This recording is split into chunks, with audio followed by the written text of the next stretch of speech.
So this is an introductory course. I'm assuming that none of you have ever seen domination in graphs. If you have, there won't be much new that you're going to learn, but it's just for those who have never been exposed to domination in graphs. So let me start from the beginning. So we got a graph, and what we're interested in is a subset of the vertices with the property that every vertex not in the set must have a neighbor in the set. And by neighbor, I mean you're adjacent to somebody in the set. That's a dominating set. And for this talk, we want to pick such a set of minimum cardinality. And that's called our domination number, gamma. And sometimes a minimum set we just call a gamma set. So a gamma set will be a dominating set. It's a set of vertices that everybody not in the set has a neighbor in the set. So let's start off with a really complicated example. Let's take a star. What is the domination number? Well, you can think of a dominating set as a set that's colored blue, and every vertex not colored blue must have a blue neighbor. So clearly in this graph, you just pick the central vertex of the star, and everybody that's colored white has a blue neighbor. So that dominates. So yeah, the domination number is 1. So that's fairly straightforward. If I give you something a little bit more interesting, how about the Peterson graph? So I want you to find a set of vertices that dominates. And in this particular case, it's what we call a cubic graph, 3 regular. So when you select a vertex in your dominating set, it will dominate itself and all its neighbors. So in this case, you dominate yourself and your 3 neighbors. So every vertex dominates 4 vertices, including yourself, but there could be overlap. Now there's 10 vertices here, and if you can dominate 4 and there could be overlap, you're going to need at least 3 vertices to dominate. So you can easily convince yourself that the domination number is at least 3, and you clearly need at most 3, because those 3 blue vertices, for example, they will dominate. Everybody not colored blue has a blue neighbor. So your domination number is at most 3, it's at least 3, it's therefore equal to 3. So that's the domination number. And again, feel free to interrupt me at any time. I'm not sure how I'll know. If you interrupt me, maybe just speak, because I often don't look at the chats. But let's take something. How about the generalized Peterson? So what's the domination number there? So again, you've got a cubic graph. You want to find a subset of vertices which will color blue, and everybody's got to have a blue neighbor. And if you think about it, again, each vertex dominates 4, yourself and 3 others, but there could be overlap. You could be dominated multiple times, but there's 14 vertices, and if each vertex dominates 4, I mean, yeah, sorry, there's 2, 4, how many are there? 2, 4, 6, 7, 14. So yeah, you can show that you actually need 5. And yes, 5. These blue vertices will dominate. And one of our exercises, we're going to show that you cannot get by with 4. Needs a little bit of arguing, but it's not too difficult. You can easily prove, which we'll do in the exercises, that for this particular graph, you need at least 5 vertices. So this is not too difficult, but what if I gave you something a bit more interesting? How about this graph? What if I gave you this graph? Now that's a 7 regular graph. In fact, it's bipartite. If I asked you what's the domination number, what would you say? Any guesses? Now you've got to have very good eyesight because I haven't explained it to you. But this graph, for example, is built up from the set of non-zero quadratic residues modulo 14. And from that, you can construct what we call a 7 regular, 7 uniform hypergraph. And then you take the incidence bipartite graph, and out this pops. And so here's this very special graph, 7 regular, what's the domination number? And this now is not immediately obvious, is it? I mean, what would your guess be? Well, each vertex dominates itself and 7 others. So you dominate 8. There's 28 vertices. You need at least 4. But can you dominate with 4? Maybe 5. Can you dominate with 5 vertices? Maybe 6, 7. Well, it turns out in this example, you can actually dominate with 6, but it's not at all obvious why. And there you need quite complicated arguments to show that you need at least 6. But it gets quite complicated. It's not immediately obvious. What if you said, okay, what if the order's a few billion? So let's take a random graph. So don't worry if you don't know what a random graph is, but it's a very large, let's say n vertices, n is a few trillion, and you add an edge between 2 vertices with probability p, where p, let's take as the square root of 2 log n of n, which is between 0 and 1. Now for this graph, you can actually show after tomorrow's session, so after Paul Horn gives his session on probabilistic methods, you'll be able to show asymptotically, almost surely, the domination number is squeezed between the constant times the square root of n log n, 1/2 root n, and 1/2 root n 2 log n. But it gets fairly complicated. So we need a little bit of theory. We need some properties. We need some theory of domination. That's what we're going to do. So let's go back to the beginning. I gave you this graph to start off with, which is domination number 1. That central vertex dominates everybody. So let's look at some elementary bounds. So a dominating vertex is a vertex that is adjacent to everybody else. It dominates everybody else. So an example I just gave you of a star, that central vertex dominates everybody. So that'll have degree n minus 1. So if a graph is n vertices, the dominating vertex is adjacent to everybody else, you've got degree n minus 1. Now, an elementary lower bound is the following, that the domination number is 1 if and only if it has a dominating vertex. Because if one vertex will dominate, it's obviously adjacent to everybody else. That's a dominating vertex. So that's not so interesting. Now look at this. Well, let's look at some basic definitions. I'm going to say that 2 vertices are neighbors if they join by an edge, if they're adjacent.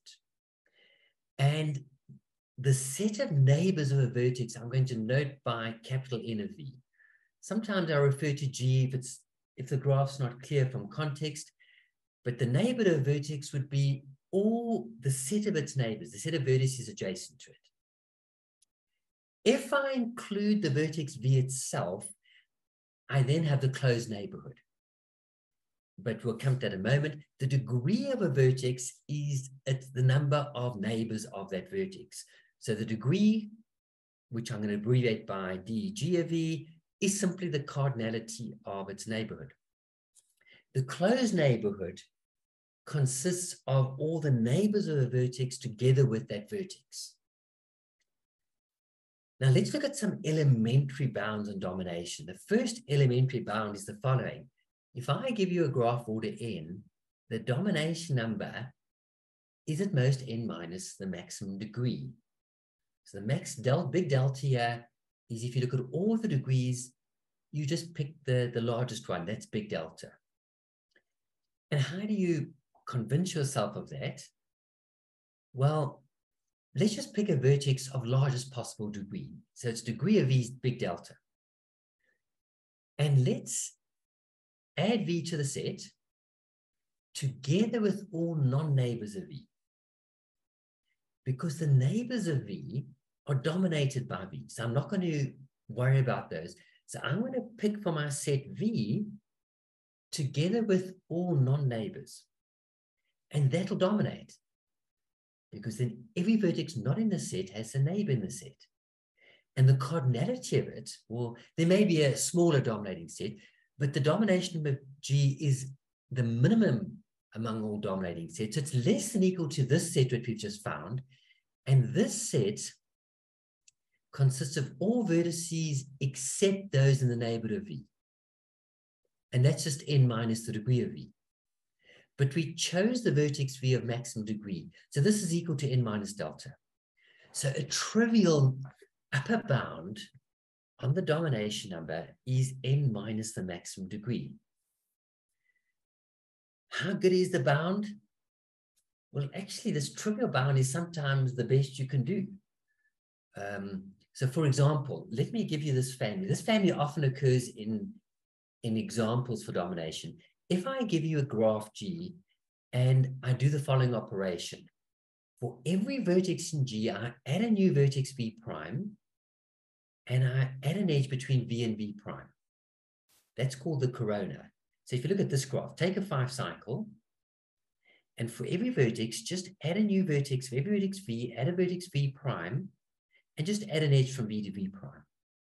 And that gives you the corona of a graph. In this example I've given, that's the corona of a 5-cycle. Now, to dominate the corona of a graph, you need exactly half the vertices. Because from every vertex V of the original graph and the degree 1 that I've added, I need to dominate V prime. I need to put V or V in. So for each of these units at the bottom, I need 1 vertex. So yeah, you can very easily convince yourself that the corona of any graph has domination number exactly half the order. So let's go back to our elementary upper bound. How good is this bound? Well, if I give you a graph, let's take F, any arbitrary graph of order K that contains a dominating vertex. So my graph F has a vertex of degree K minus 1. So there's my graph. Take any graph you want. It's got a dominating vertex. So the second vertex on the left is dominating as a dominating vertex. It has degree K minus 1. Take the corona of this graph. So just for every vertex of the graph, add a pendant edge. What is the order of this graph? Well, the order of the graph is double the order of F. So the order is 2K. F had order K. So just the order is double. What is the maximum degree of the corona? Well, every vertex in F, its degree is bumped up by 1. Because for every vertex in F, I add a new vertex and 1 edge. So every degree of F goes up by 1. So this dominating vertex, which had degree K minus 1, its degree gets bumped up to degree K. So the maximum degree is K. And what's the domination number? Well, the domination number is exactly half the order. The order is 2K. So the domination number is K. And notice here that K, we can of course write as 2K minus K. And 2K is the order, K is the max degree. So there's infinitely many graphs that have domination number exactly n minus the max degree. So this elementary upper bound, there are examples where we simply cannot do any better. What about an elementary lower bound, a trivial lower bound? Well, here's the elementary lower bound we need. If I give you a graph order n, the domination number is at least n divided by 1 plus the max degree. And again, why is that? Well, the proof again is very straightforward. Let's pick a gamma set D. In other words, D is a dominating set of minimum cardinality gamma G. If D is a dominating set, every vertex is dominated. That means every vertex belongs to the closed neighborhood of at least one vertex in D. So the vertex set of G is the union of the closed neighborhoods of vertices in D, because D is dominating. And the closed neighborhoods of the vertices in D will cover the whole graph. So let's take cardinalities. Well, the cardinality of V of G is just n. The cardinality of the union of the neighbors is less than equal to the sum, because I could do duplication, of the cardinality of the closed neighborhoods. Now, the cardinality of n of V is just the degree of V plus 1. Every vertex has degree at most delta G. So this will simplify each term in the summation is at most delta G plus 1. And I'm summing the cardinality of D terms. So that's at most the cardinality of D times delta plus 1. So if I divide throughout by delta of G plus 1, we get that the cardinality of D, which is gamma G, is at least n over 1 plus delta G. So we immediately get this trivial lower bound. And again, how good is it? Well, that's often not very good, but there's some cases where you simply can't do better, even for infinite families. So let's just take an example. Let's take something very simple, the family of paths. So if I give you, remember, a path is just a long sequence of vertices that are consecutive vertices are adjacent. If this path has at least 3 vertices, the maximum degree is 2. In fact, every vertex has degree 2 except the first and the last vertex. So our elementary lower bound says the domination number is at least the order divided by delta plus 1. Well, delta has 2. So the elementary lower bound says the domination number of a path is at least n over delta plus 1. And of course, because the domination number is an integral value, you take the ceiling function. But the domination number is at most the ceiling of n over 3. Because if you give me a path, all you do is just pick every third vertex and add it to the dominating set. But you've got to be a bit careful. If the order is congruent to 1 mod 3, start with the first vertex. Miss 2, pick the next one. And then miss 2 and pick every third vertex. If the path is congruent to 0, 2 mod 3, just start at the second vertex and just pick every third. And that'll give you a dominating set of cardinality at most, the ceiling of n over 3. So from these two inequalities, we deduce that the domination of a path is equal to the ceiling of n over 3, as is that for a cycle. For a cycle, for example, just pick any vertex, jump 3, and then jump 3 again, and just keep jumping 3 until you dominate everybody. And that'll give you the ceiling of n over 3. So this elementary lower bound is actually achieved by the class of paths and cycles and many other families. So both these elementary bounds, the lower and upper bound, are really trivial, but sometimes you can't do any better. So with this knowledge, let's go back to the examples I gave you. Let's go back to the Peterson graph. So the Peterson graph, you remember that was a cubic graph, 3 regular, order 10, max degree 3.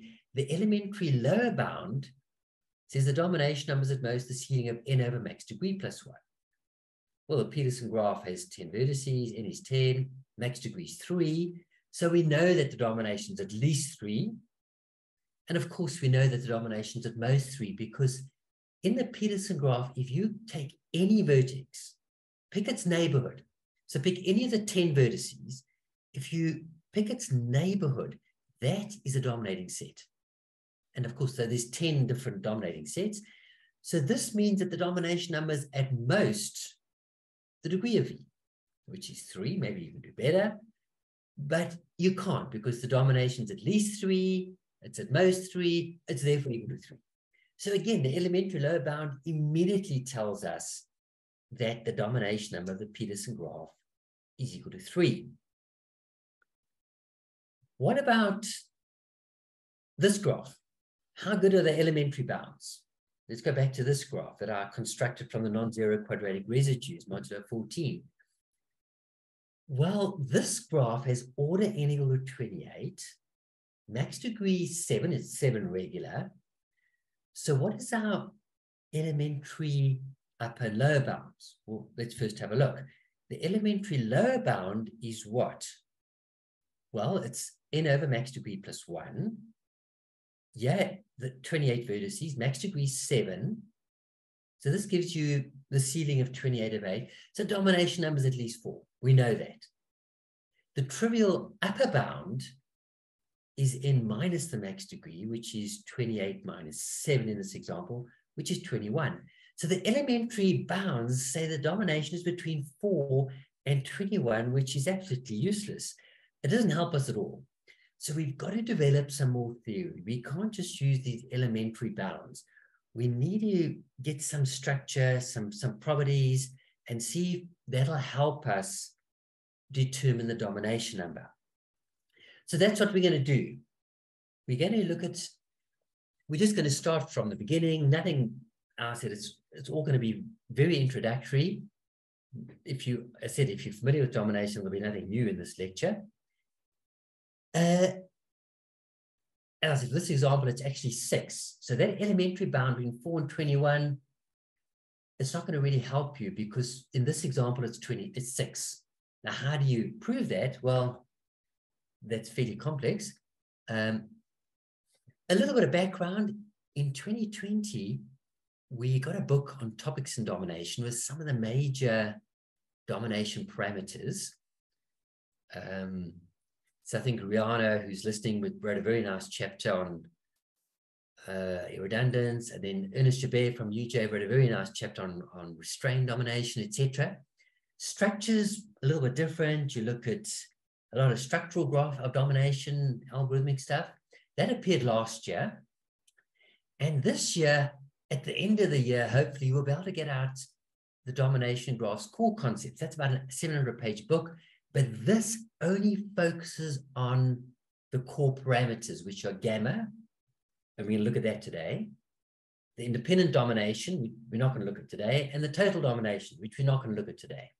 So this will come out into this year, hopefully, and there's many other books on it, but there's about 6,000 papers on quantum math science on domination in graphs. It's very well studied, and I'm just going to introduce you to the basic concept today. So let's get started. Before I do that, let's maybe look at an application. Now, you may all be familiar with this very famous problem, the art gallery problem. It's a problem in computational geometry. And again, let me explain it to you, even though you're probably very familiar with it.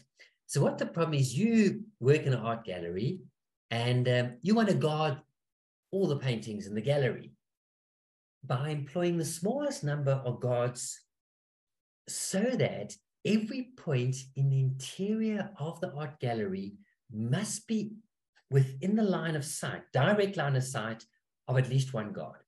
There cannot be a wall or obstacle between a guard and any interior part. You've got to place enough guards so that amongst the guards, every interior point of the gallery is covered.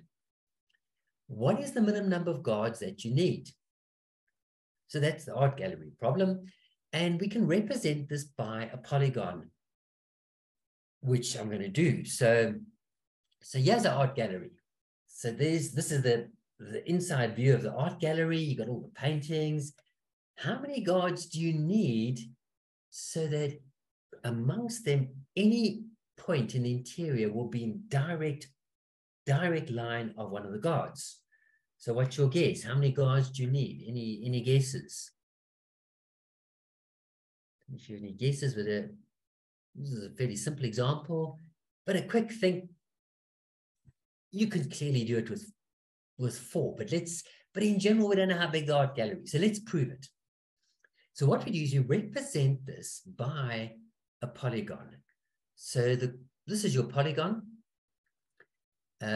with n vertices, which will represent the corners, and a set of points will be set to guard this polygon if for every point P in the interior of the polygon, there must exist a point Q in my dominating set so that the straight line segment between P and Q lies entirely within the polygon Pn. So that's what I mean by guarding it. And I want to find the minimum set of such points S. So we can view this polygon, of course, as a graph with the vertices as the corner points of the polygon, and the edges are just going to be the sides of the polygon. So there's our polygon, which represents our art gallery. The vertices are the corner points, and the edges, there's a side between them. So that's the plain view of the art gallery. Now, what we do to place the guards is a very clever trick. We're going to triangulate this polygon. So by triangulate, what I mean is the following. if two vertices are not adjacent, we're going to repeatedly add edges inside the polygon, always preserving planarity between non-adjacent pairs until every face on the inside is a triangle. So just keep repeatedly adding edges. And of course, we can do that with a bit of geometry by adding n-3 non-crossing edges. And the resulting graph, if you're familiar with graph theory, is what you call a maximal outer planar graph. So a maximal outer planar graph is drawn in a plane. It's got an outer face, and every single vertex belongs to the outer face. Every inside face is a triangle. So here's our triangulation. So this is a maximal outer planar graph. You've got this outer white face. That's called the exterior face. And every vertex belongs to the outer face. That's why it's called an outer planar graph. Every interior face is a triangle. So your strategy is the following. In each triangle, if you place a guard at one of the corners of the triangle, pick any triangle, a guard in a triangle can see everything inside that triangle. So all you need to do is take these 14 triangles and systematically place a guard at one vertex of the triangle. So pick the first triangle, put a guard there. Pick the second one, put a guard there. And go through all 14 triangles and just allocate a guard to one of the vertices of each triangle. And those guards will just focus on their triangle and they can cover everything. But the point is you're going to need 14 guards, so that's not so good. Is there a way of placing guards on the vertices of the triangle to cover everything, to cover all the triangles? And in fact, we can do that with a very clever trick. What we do is the following. We three-color this plane, this outer planar graph, and I'm going to show you we can do it. It's a very well-known result that if I give you an outer planar, maximal outer planar graph, so again, maximal outer planar means you can't add any more edge. If I add any other edge, I'm going to contradict the planarity. So at the moment, if two vertices are non-adjacent, I can't add any further edge without destroying the planarity. So what we do is the following. We can three-color the graph. In other words, assign colors to the vertices, one color per vertex, with the rule that adjacent vertices cannot be colored with the same color. We can always do it. And here's a very simple proof. What we do is the following. We do it by induction. The order is at least 3. If the art gallery just consists of a K3, that's your polygon, the result's immediate. You've got 3 colors, you assign 1 to each of the corner vertices. So let's take in at least 4, and let's use induction. Let's pick one of the added edges, call it UV, that we added in the inside of the polygon. Get a pair of scissors and let's cut along that edge UV. Cut it exactly in half and cut the vertices U in half. And if you do that, you will cut the graph into 2 smaller planar triangulated graphs, G1 and G2, both of which contain UV and the edge UV. I've cut it in half and I've separated it. You now apply induction. Both of the graphs G1 and G2 are maximal outer planar graphs. Both you can color with 3 colors. So let's look at the graph G1 and G2. They're completely separate. 3 color them by induction. The vertices U and V are colored in G1. Let's suppose U is colored color 1 and V is colored color 2. And in G2, I can assume they also colored 1 and 2 just by renaming colors. So in both colorings, I can color U and V with the same color. Then get out your glue and let's glue these graphs together on this edge UV that I cut. So along this cut edge I cut, glue them back again, and that'll give you a 3 coloring of the graph. So what we've shown is that we can 3 color this maximal outer planar graph. Now, if you 3 color it, pick an arbitrary triangle. Every triangle has one of these 3 colors appearing on the vertices because no 2 adjacent vertices are colored the same. So every triangle is one of the 3 colors. So this means that any color class, if you pick the color 1, the vertices colored 1 will cover all the triangles. They dominate all the triangles because every triangle has a vertex of color 1 as one of its ends. So the color class 1, the vertices colored 1 dominate, as do the vertices color 2, as do the vertices color 3. So what we have is every triangle contains a vertex of color 1, 2, and 3. That means that each color class, the vertices of color 1 form a dominating set, as do those of color 2 and 3. So by the pigeonhole principle, pick the smallest color class. And that is cardinality at most, the floor of n over 3. And place your guards at those vertices of that color. So now our example is color 3. So if you go back to our example, here color 1 is 6, color 2 has got 6 vertices, color 3 has got 4. If you put a guard at the vertex color 3 there, a guard there, a guard at this vertex, and the guard at this vertex, you've placed 4 guards. You can guard the entire interior of this art gallery using 4. Remember, there were 16 vertices here, but we've done it with n over 3. In fact, strictly less than n over 3 in this example. And what one can show is that you can always do it with the most n over 3, as you've proven, and there are examples where you cannot do better. So Schwartal's Watchman theorem is a very famous theorem that to guard an art gallery with n corner points in your art gallery, the floor of n over 3 guards are always sufficient and sometimes necessary. You could have infinitely big art galleries where you need n over 3. So this is one application of domination. So let's go back again to domination. A triangle, as you said, is just a subgraph isomorphic to K3. One can actually prove a slightly more general result. And this I did in my PhD thesis 35 years ago. It's a very simple one, but you can prove the following. If you give me a graph, any graph, it doesn't have to be maximal outer planar, like we looked at, any graph, where every vertex belongs to a triangle, you can always dominate with at most n over 3. And I actually proved my PhD thesis, I mean, this is years ago, 35 years ago, that if every vertex belongs to a K4, you can dominate with at most n over 4. And then my one and only paper with Paul Edish in 1988 was if every vertex belongs to a clique of size K, the domination number is fairly complicated. It's not n over K. As soon as K is at least 5, it becomes a lot more complicated. And so that's more difficult. But in the simple case where every vertex is in a triangle, we didn't even need the 3 coloring. We could have used this result straight away. So that's one application of domination. So what we're going to do now is we're going to get to a little bit of theory. Before I do that, any questions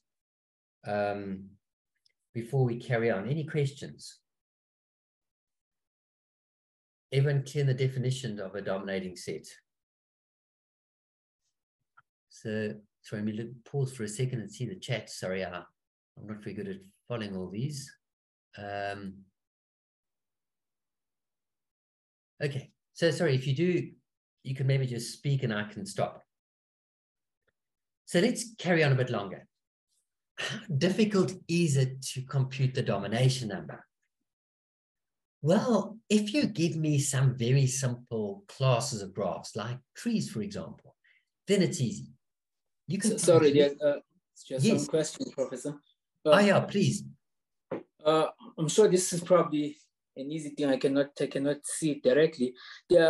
What's the relationship between the dominating number of a graph and the dominating number of its line graph? Is there a particular relationship?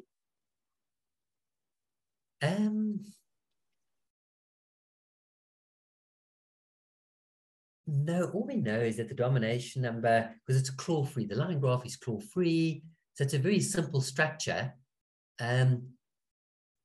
So one can probably very easily find good bounds in it. But so if you take a graph, take its, if you take the line graph, it's claw-free, you could probably have some very good bounds in it. And there's lots of properties, there's lots of very strong structural results on graph classes. I mean, like, for example, as you said, you could have circular arc graphs, or you could have line graphs or block graphs or whatever you want. So there's many structural properties depending on the graph.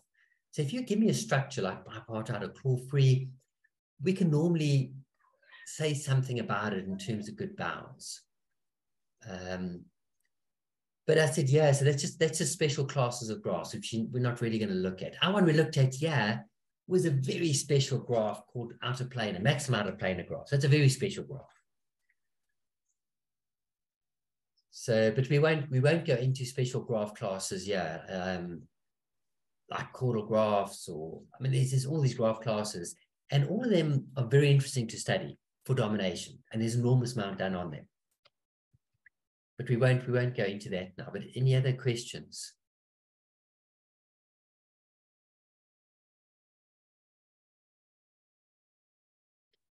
So that's a graph class, but I mean, complexity. Let's take, for example, a tree. We're going to look at a tree. In the exercises, I'm going to show you a very, very simple algorithm that can compute the domination number extremely efficiently.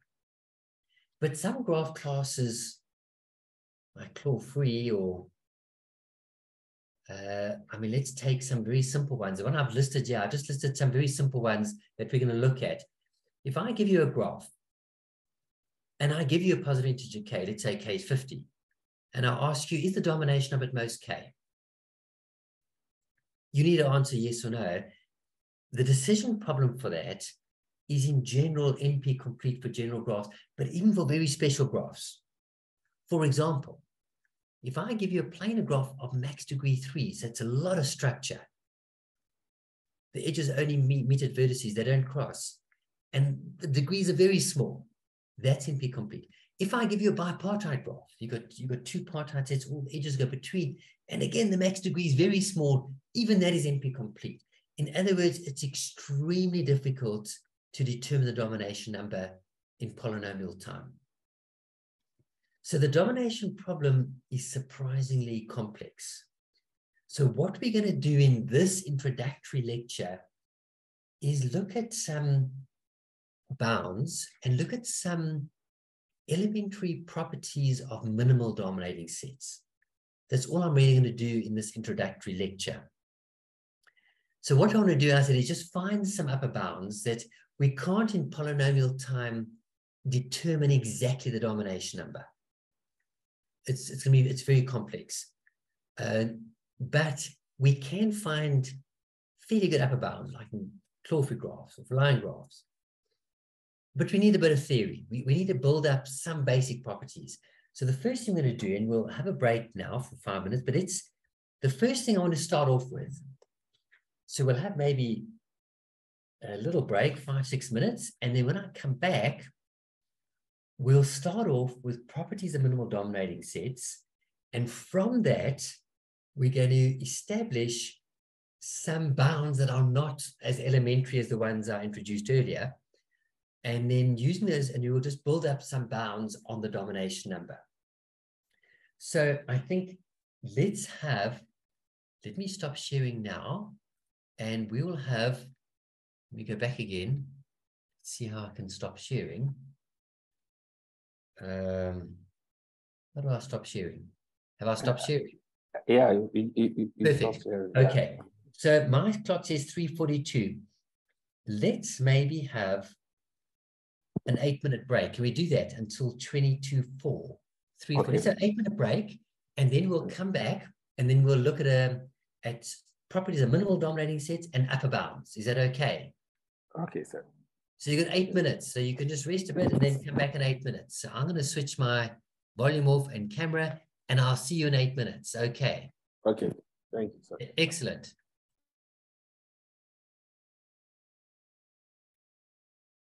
Let's start off with some elementary properties of minimal dominating sets. So I give you a graph, I give you a set of vertices. We will need the concept of what we call an S-private neighborhood. So an S-private neighborhood are essentially the vertices that you dominate. Or more precisely, the private neighborhood Pn of a vertex V with respect to set S are all vertices that are dominated only by V. In other words, the closed neighborhood of W intersection S is only the vertex V.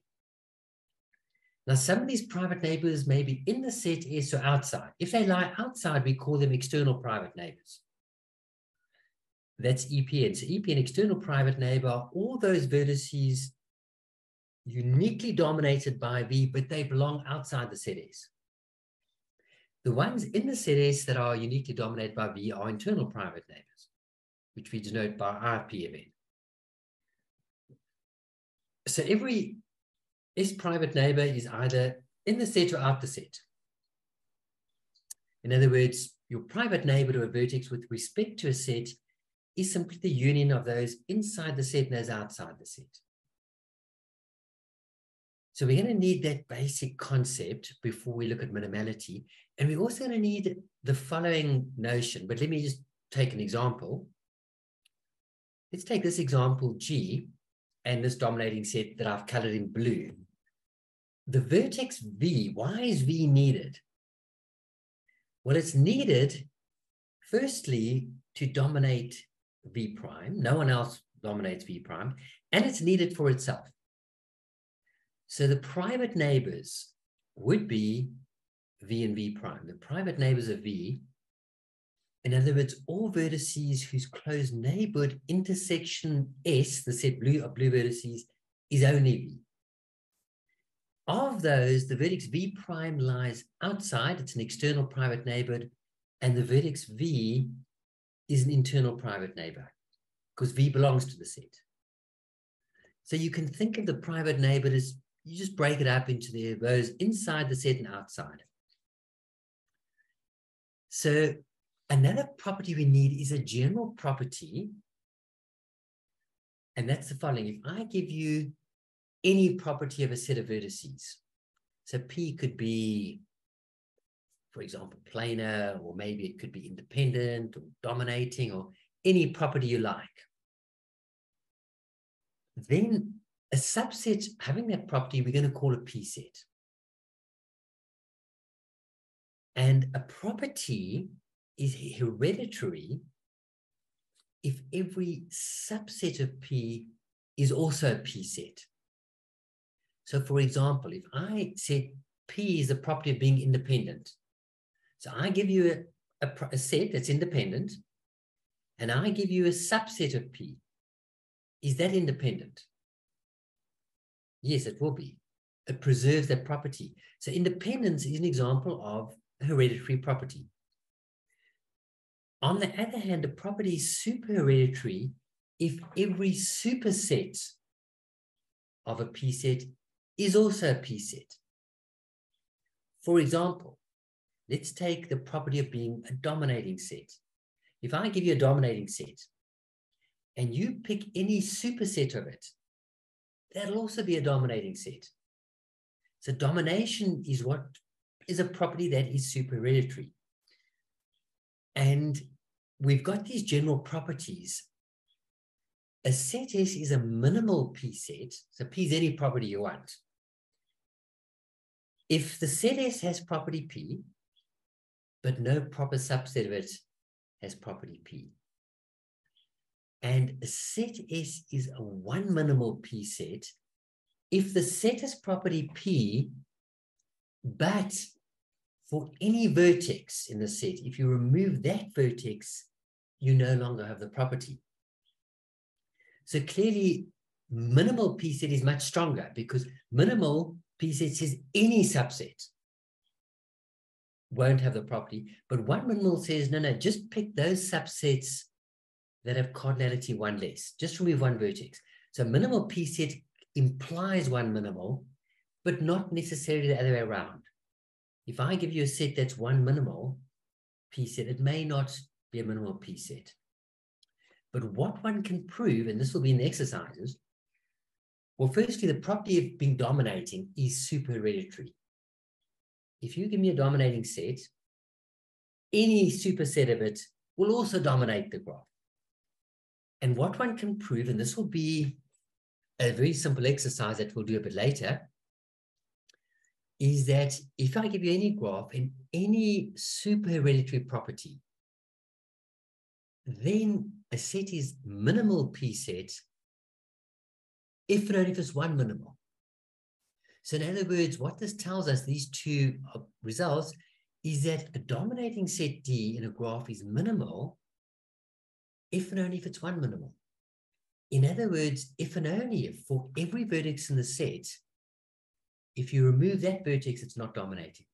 You don't have to check every proper subset. You just need to check those subsets that are of the form D minus V.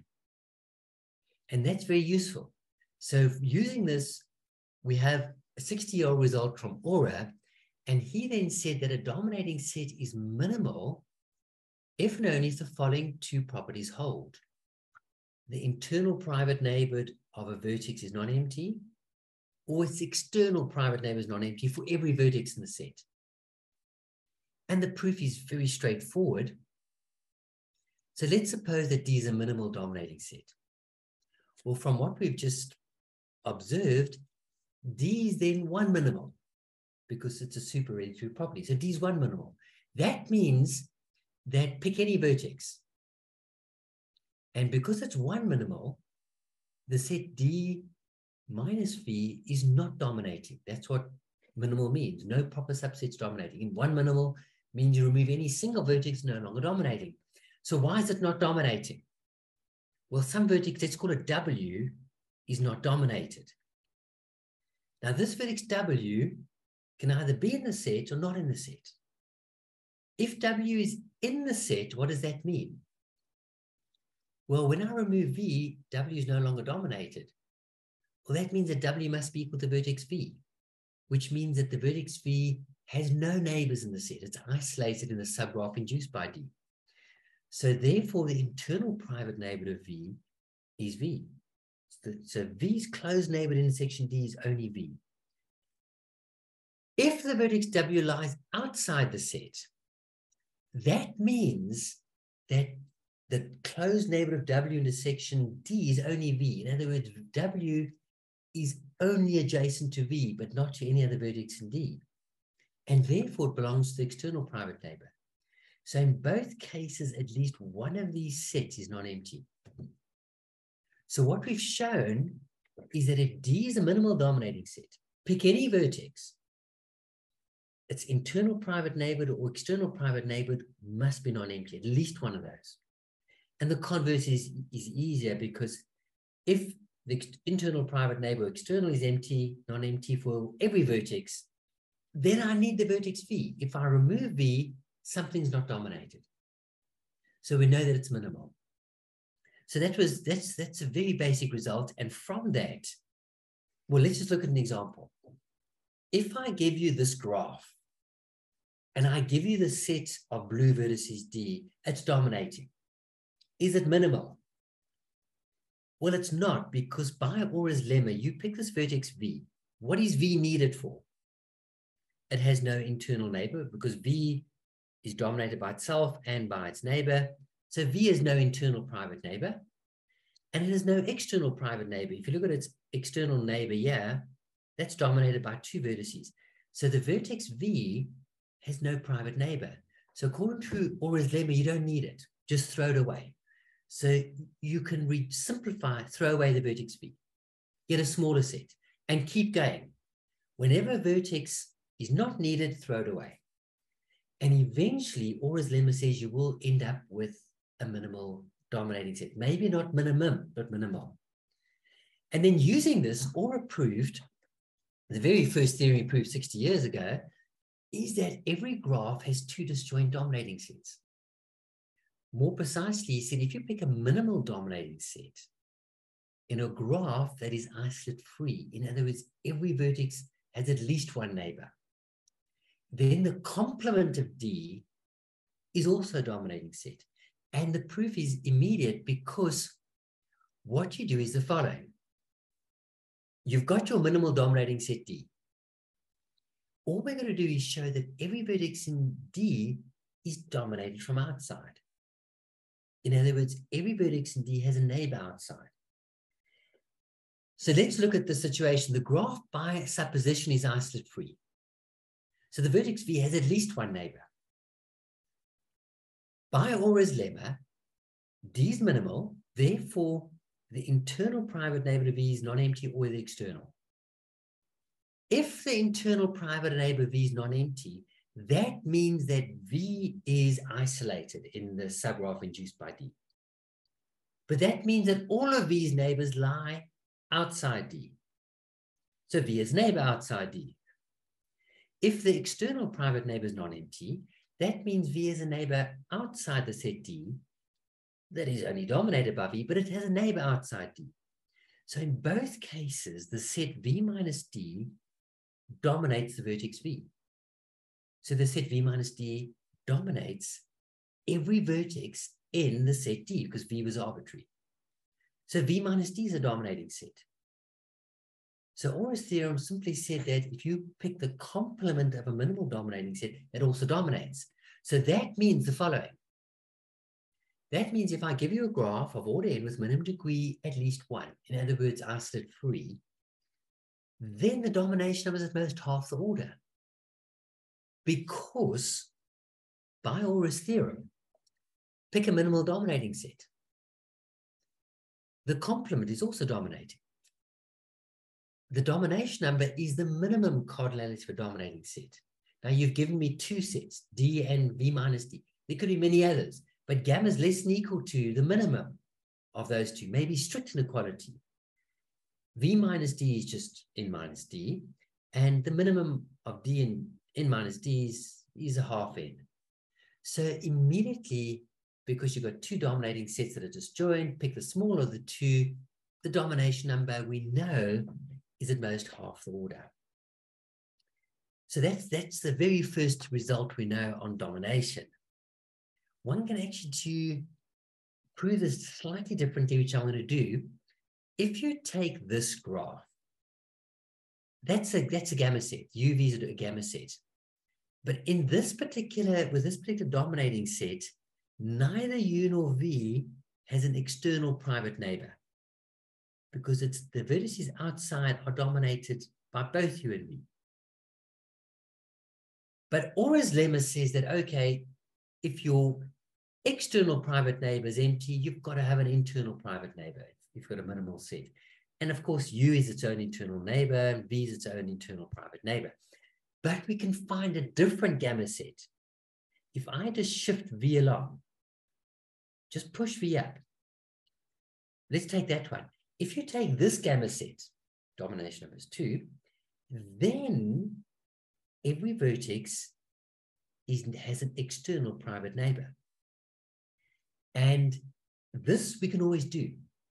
So a very old result of Bolobosh and Kane, and I'll prove it to you now, showed that if you give me any graph, minimum degree at least 1, you can always find a gamma set so that everybody is needed to dominate somebody outside the set. In other words, everybody has an external private neighbor. And the proof is very simple because what they did, Bolobosh and Cocaine, they just picked among all gamma sets, you pick one so that the number of edges in the subgraph induced by D is a maximum. You pick D as dense as possible, as many edges as possible. So if you've got a choice of gamma sets, it could be many, many gamma sets. Pick one with the maximum number of edges.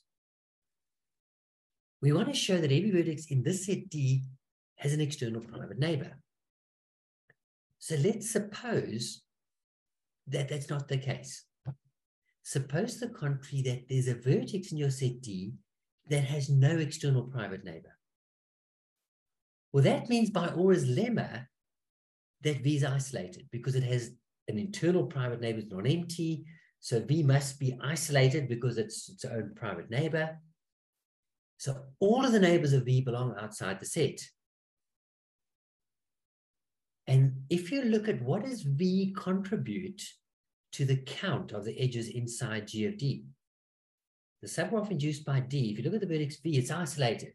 It counts 0 to the edge count inside G of D. The vertex V is only needed for what? To dominate itself, because every neighbor V outside has another neighbor in D because it has no private neighbor.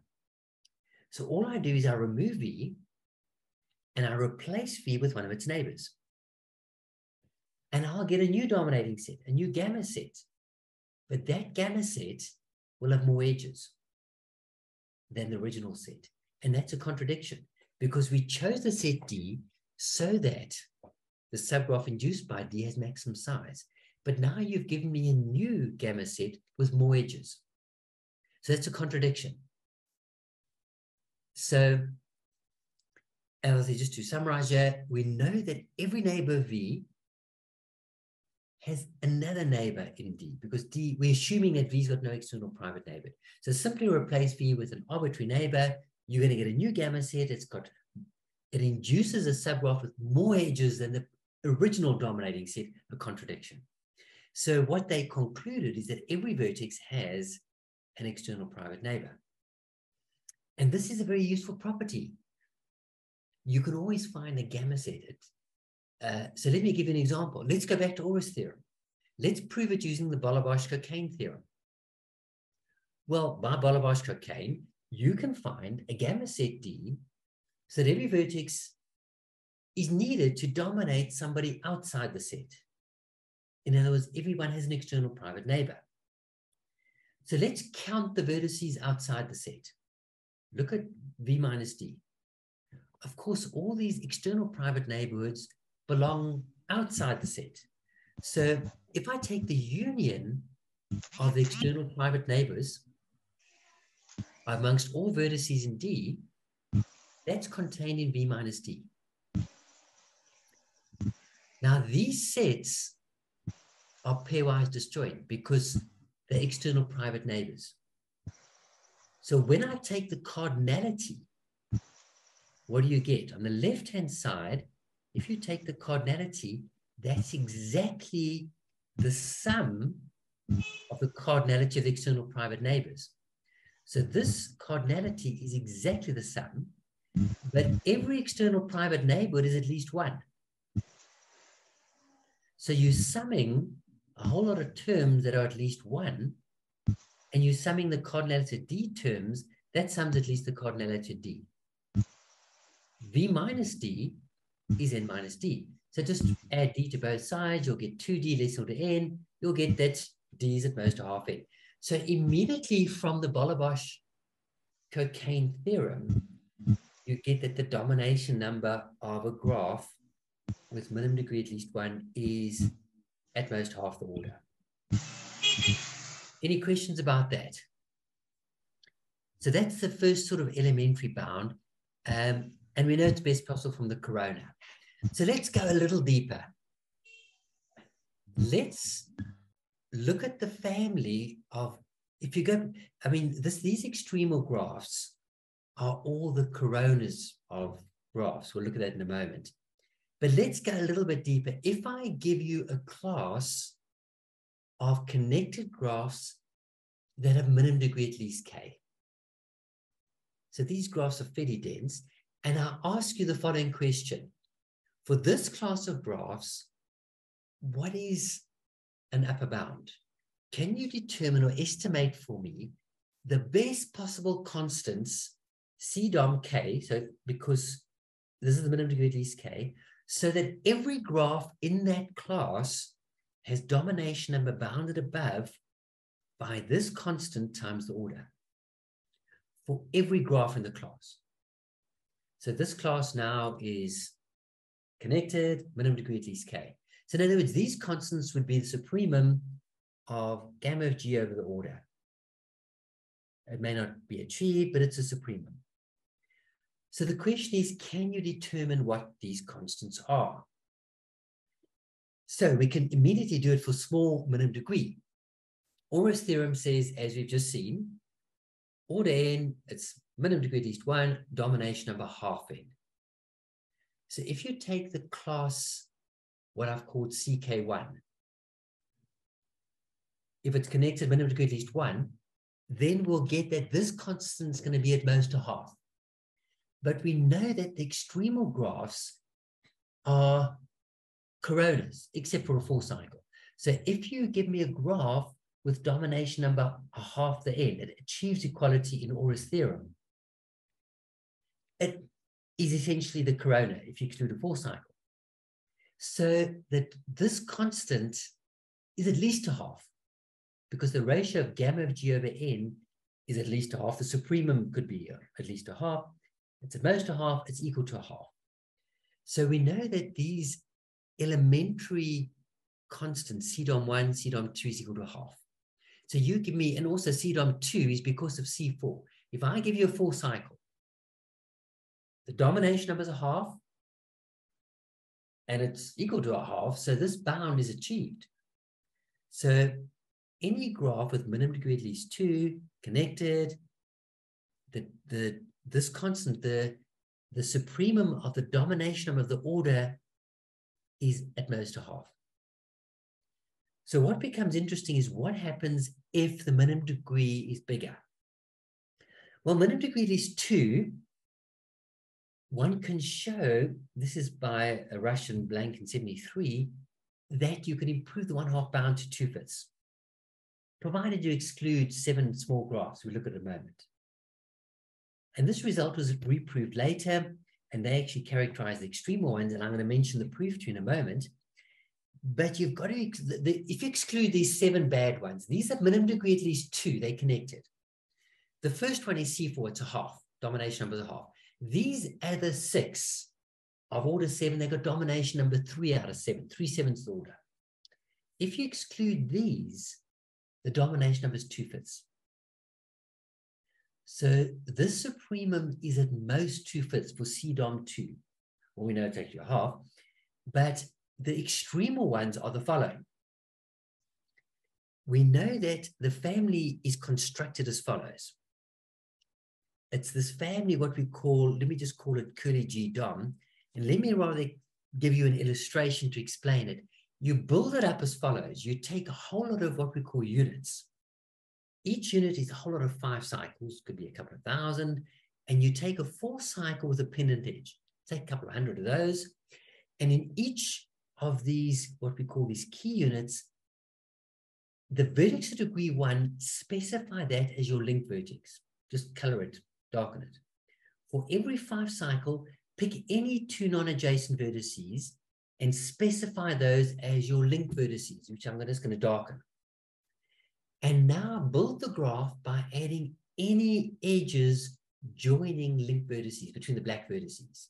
And if you do that, you will get a graph where in each of these units, you need 2 vertices to dominate. You'll get an infinite family of graphs where your domination number is 2/5. So this bound, minimum degree at least 2, if the order's large enough, the bound's 2/5, it's achievable. And the proof technique, just for interest, what they do, it's a very nice proof technique. They take what's called 2/5 minimal graphs. It's edge minimal with respect to satisfying the properties of minimum degree at least 2, connected, and domination of at least 2/5. So if you remove any edge, one of those 3 properties fail. And then they get that very nice structure. They prove all sorts of properties, and from that, they get these extremal graphs. But of course, these graphs all have minimum degree 2. So if you impose the condition, the minimum degree is at least 3, can you do better?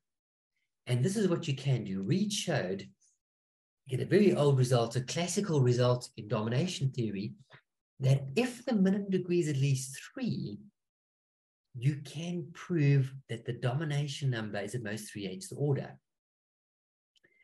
And this bound is tight in the sense that there's infinitely many graphs that achieve it with minimum degree 3.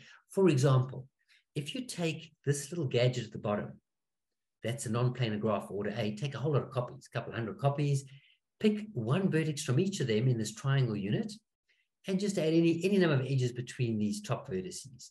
You will construct a graph of order congruent is 0 mod 8, and in each unit, you need 8 vertices to dominate. Even if this link vertex is dominated from outside, you still need 3 inside that unit. You can prove the domination number is at least 3/8 the order, but Reed showed it's at most 3/8. He has an infinite family where the domination number is exactly 3/8. So that tells us that this constant, if you look at the ratio gamma G divided by N, it's always less equal to 3/8. So this constant C dom 3, any connected graph minimum degree at least 3, that constant is at most 3/8. In fact, it's equal to 3/8 because you can achieve it. And Reed's proof, just to mention it briefly, it's a very elegant proof. What he does is you give me a graph minimum degree at least 3. He uses a vertex disjoint path cover method. He tries to cover all the vertices with disjoint paths. And he does it in such a way as to choose these paths in a very clever fashion. And to do that, he defines that if you take a path, an out-end vertex of a path is an end of the path that is a neighbor outside the path. And he defines an I path as a path congruent to I mod 3. So a 0 path has order congruent to 0 mod 3. A 1 path has order congruent to 1 mod 3, etc. And what he does is the following. He picks a vertex disjoint path cover subject to very, very special conditions. He chooses it so that firstly, you want to use as few paths as possible in your cover. I mean, you could pick a single vertex and that'll cover everything, but you're going to use n paths, which is not very good. So you firstly pick S to be minimum. Subject to that, you got a whole lot of conditions.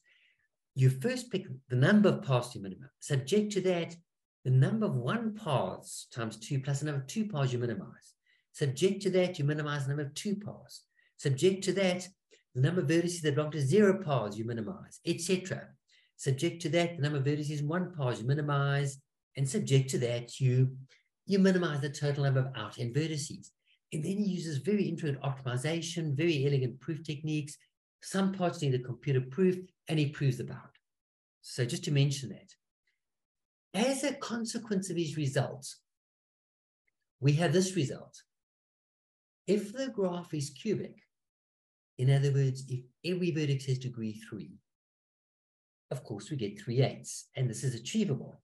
If you take the 2 non-planar cubic graphs of order 3, of order 8, there's 2 of them, they need 3, so you can achieve it. But it turns out domination in cubic graphs is amazingly complex. I mean, you think cubic graphs, every vertex got degree 3, how difficult can it be? But 13 years later, Kostochka proved a remarkable result that this bound you can improve to 5/14 if you exclude these 2 graphs. So Kostochka and Stochka proved in a 65-page proof that you can do a little better, but it was a lot of hard work. And this graph we looked at, which will be an exercise, needs, for example, 5/14 order. Order is 14, so this bound is best possible, but not tight, in the sense that if the order gets large, we don't know what happens. But to improve this bound, we still don't know. So here's a big problem. If I denote all connected cubic graphs of order n by Gn cubic. So Gn cubic is the family of all graphs that are connected. They're 3 regular and they have order n. And I ask you the following question. What is the supremum of gamma of G over n? And take the limit as n tends to infinity. What's the lim sup of that? Well, Kostochka's bound says it's at most 5/14, and you've got infinite classes where you can get a third plus 1 over 60. So it's squeezed between sort of 0.35 and 0.357. But this is pretty much a 25-year-old problem. We do not know what the lim sup is. Domination number in cubic graphs, when the order gets large, we have no idea. We've got this window, but we don't know. It's extremely complex. Before I get away from cubic graphs, there is a very nice result where you could impose some restrictions. Let's say the smaller cycle is girth G. Then you could get some bound. And they proved, for example, that if the girth is at least 83, so in the cubic graph, if the smallest cycle is a length at least 83, then you can drop 5/14 to 1/3. But that's a lot of work. And some of the big conjectures are the following. There's an amazing conjecture of Jacques Verstraete. He visited me in 2010, and over lunch he posed this conjecture. He said you could drop the girth 83 condition to girth 6. And Kostochka conjectured at a conference in Germany when I was there in 2009, that if the graph bipartite cube, you can get 1/3. Now, I've spent 12 years in these conjectures, and we think we can lower this, we can prove if girth at least 9. But we still haven't written up, and again, it's 12 years of trying to prove it, but we can do a little better than girth 83. But domination in cubic graphs is not as elementary as it seems. Let me just for a few minutes do the following. Minimum degree at least 4, you can prove 4/11. And Son and Ewan used Reed's proof, this vertex destroying path cover. And then Schiller Butkost did this year at the Polish Graph Theory Conference, announced that she can improve this 4/11 bound to 71/200. Very, very nice proof, completely different to Reed's covering proof. And I'll mention it in a moment. So this tells us we don't know if the bound's achievable. The best you can dream of hoping for is 1/3, because there's many, many graphs with minimum degree at least 4 where you need 1/3 for domination.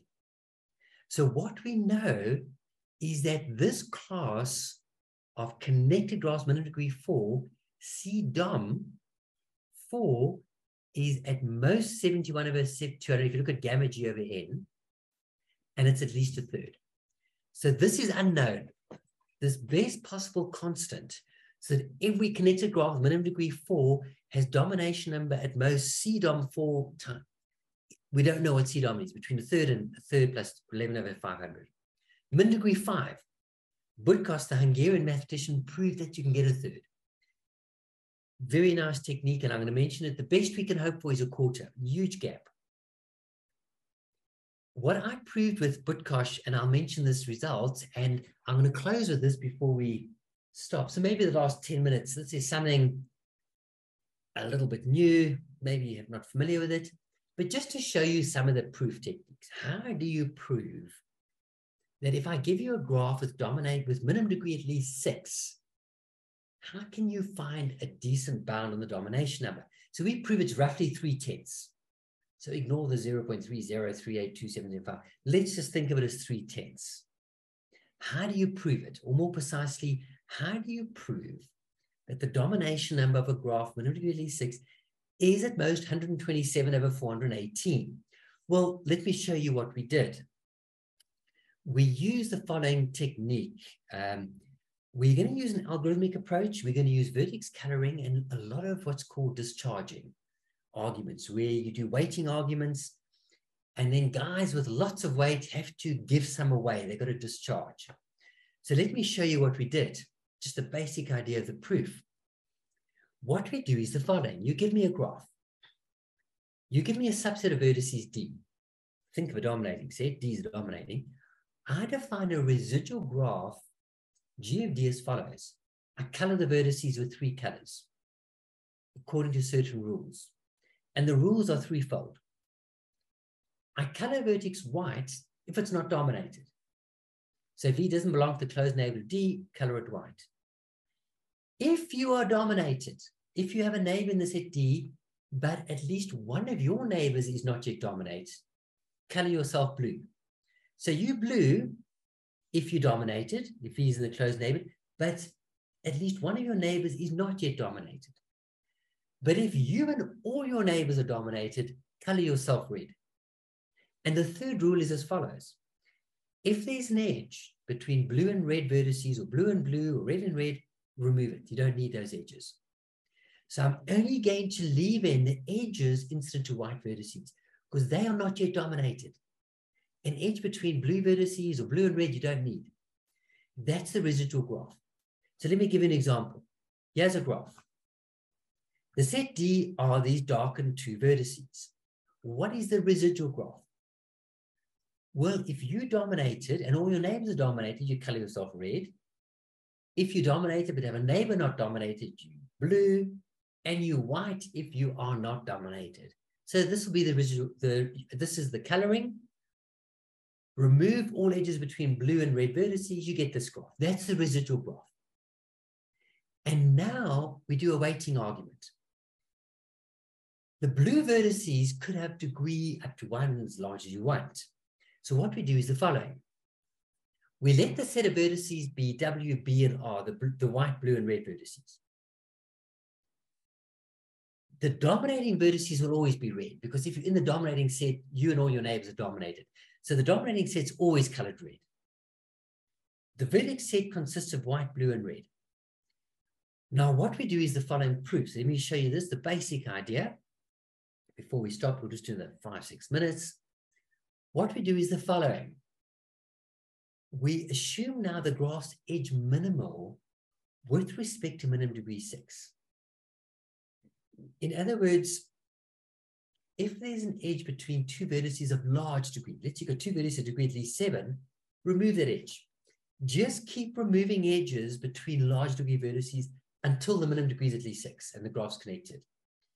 And the domination of that graph will be an upper bound on the domination of the original graph. So if I can prove the result for this edge minimal graph, I'm done. Now what we do is the following. Pick your set D, look at the residual graph. B6 will be all the blue vertices with degree at least 6. BI will be all the blue vertices that have exactly I white neighbors, where I is between 1 up to 5. And then do the following. I'm going to color assign a weight to the vertices. If you're white, you're going to get a weight of 508. For example, if you're a blue vertex with 5 white neighbors, you've got a weight of 340, 17.4.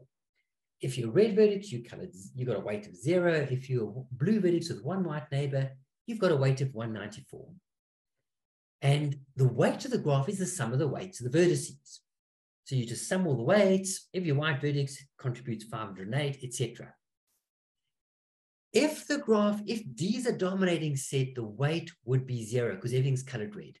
So as soon as you get to a residual graph with weight 0, you've got a dominating set because the red ones, everything's got weight 0. You start off with everything colored white. And what you do is the following. You extend the sets. Initially, everything's colored white. And you got a set D, you guess initial set of vertices could initially be empty. And you're going to grow the set by adding to it a set A. When you add the set A, the colors change. And the weights are going to decrease.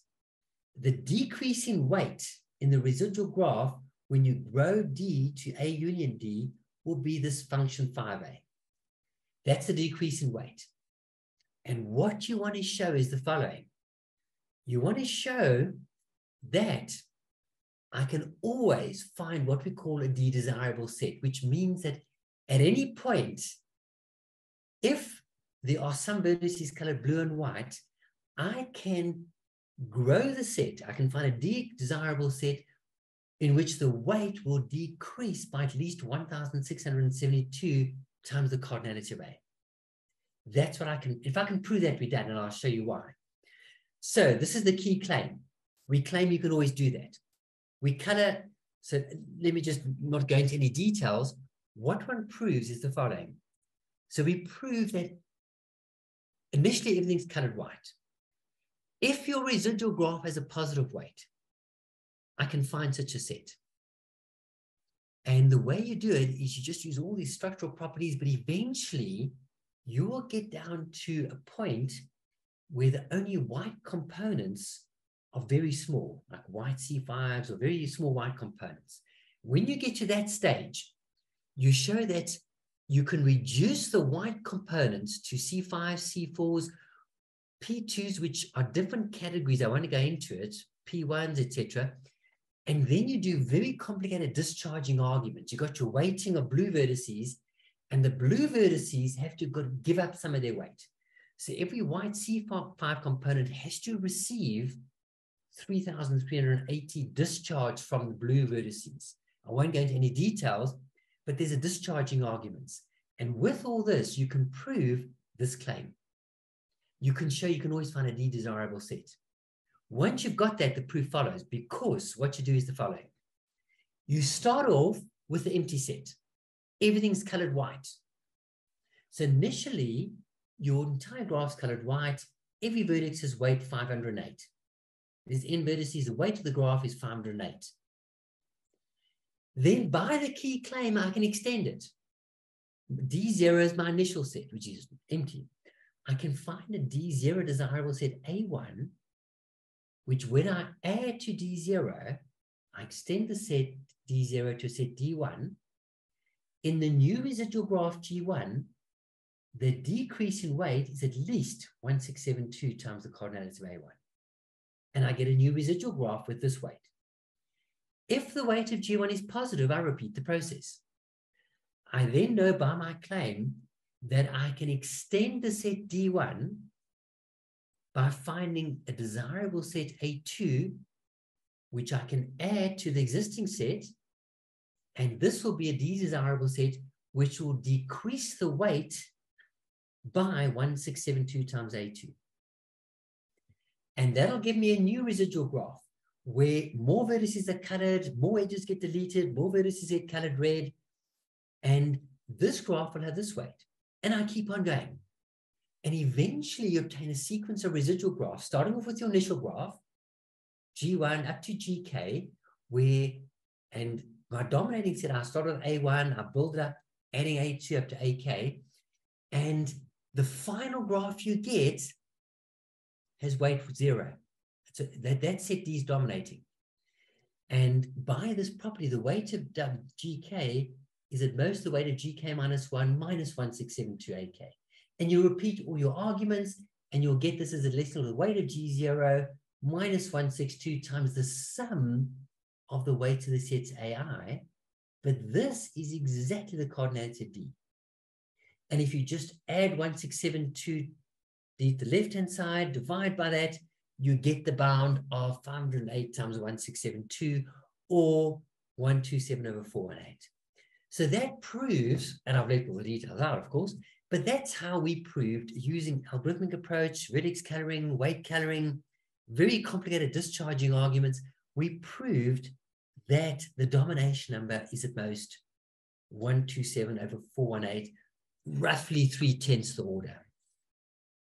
Don't know if it's best possible. Best you can hope for is a quarter. There's many graphs with minimum degree 6 where you need a quarter. There's many graphs like the one I gave there. So this constant, if you give me any connected graph with minimum degree at least 6, and you ask me what is the best possible upper bound, CDOM 6, so that the domination number of the order is at most that constant.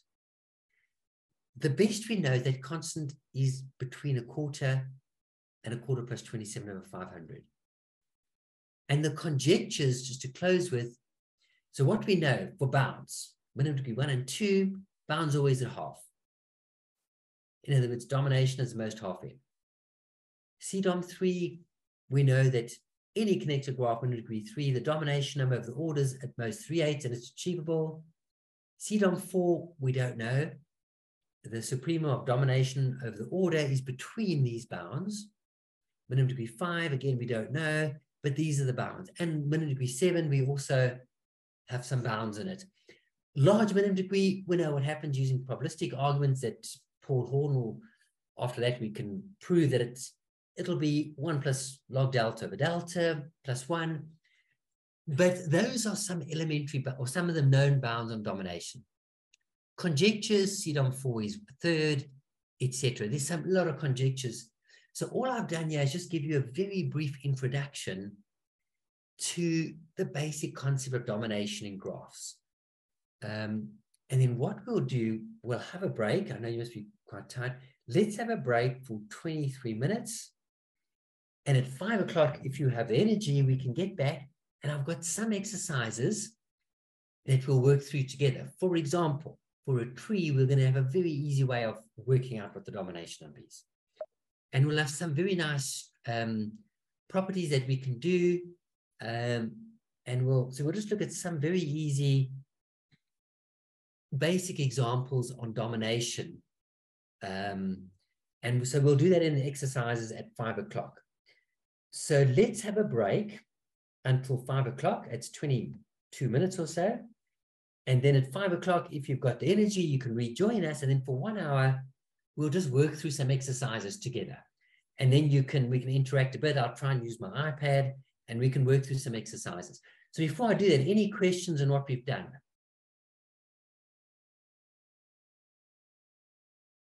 So we've just introduced domination. We've done an example with the art gallery problem. And we've just done some elementary properties of minimal dominating sets. We've proven some basic bounds, elementary lower and upper bounds, and some not so elementary. So that's all we've done in today's lecture, is just the very, very basics of domination. Hello, Prof. Yes, any questions? Yeah, so there's a question in the chat. It says, how did you select these weights? That uses very complicated optimization, uses linear programming.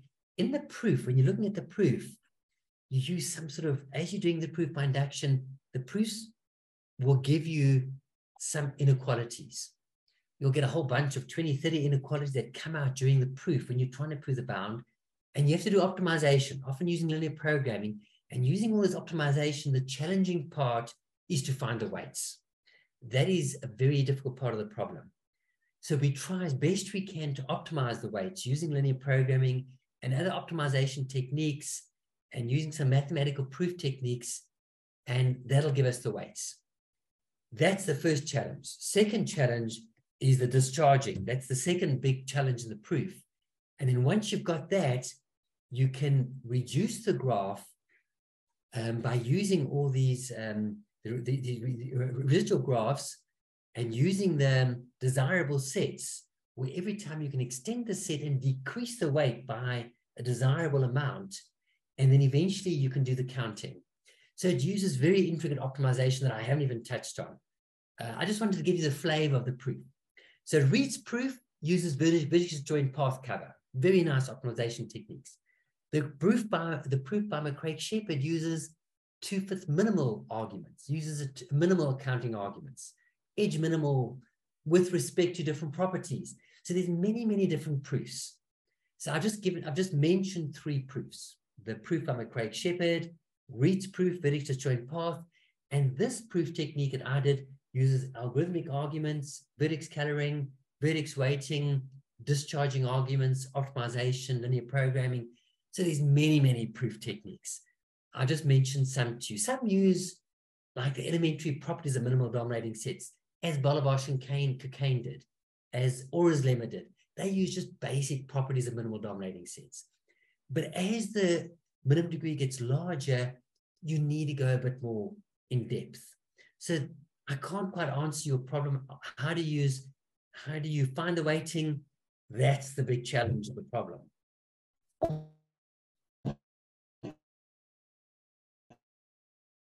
Any other questions?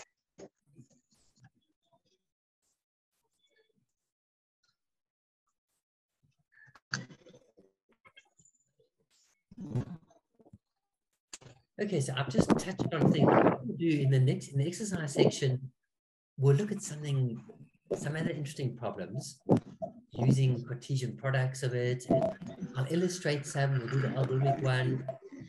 We'll do some illustrative work together, just for you to get a feeling for domination. That's all I need you to do. So again, if you were familiar with domination, there's not much new here, but it's just to introduce the very basic concepts of domination, which is a part of structural graph theory.